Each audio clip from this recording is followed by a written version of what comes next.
Hi hello మీరు చూస్తున్నారు సైనాస్ creative world అండి. నేను వచ్చేసి పీతల పులుసు చేస్తున్నాను. ఈరోజు పీతల్ని తీసుకొని వాటిని అంతా శుభ్రంగా కడిగి పెట్టుకొని పీసెస్ చేసుకోవాలండి. చేసుకున్న తర్వాత దానికి సరిపడా సాల్ట్, సరిపడా పసుపు, కారం కూడా వేసుకోవాలండి. కారంతో పాటు కొంచెం ఆయిల్ వేసుకోవాలి. ఆయిల్ వేసుకుని అదంతా పట్టేటట్టు కలిపి పెట్టుకోవాలండి.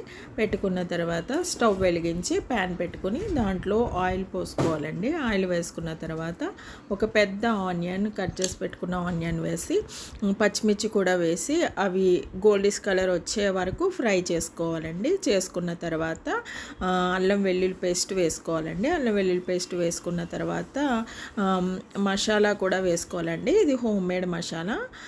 వేసిన తర్వాత అదంతా పచ్చివాసన పోయే వరకు వేపుకోవాలండి. వేపిన తర్వాత ముందే కలిపి పెట్టుకున్న పీతలు ఉన్నాయి కదండి, అవి వేసుకోవాలి. వేసిన తర్వాత మొత్తం అంతా పట్టేటట్టు కలిపి పెట్టుకోవాలండి. పెట్టుకున్న తర్వాత వాటర్ పోయాలండి. వాటర్ దానికి సరిపడా వాటర్ పోసి మూత పెట్టి ఉడికించాలండి. కొంచెం ఉడికిన తర్వాత ఆనియన్స్ అంతా కొంచెం ఉడికిన తర్వాత మనం ముందే నానబెట్టి పెట్టుకున్న చింతపండు పులుసు వేసుకోవాలండి. అదేంటంటే మన టేస్ట్కి తగ్గట్టు పులుపు ఎక్కువ కావాల్సిన వాళ్ళు కొంచెం ఎక్కువ వేసుకోవాలండి. లేదు అంటే కొంచెం వేసుకుంటే సరిపోతుంది.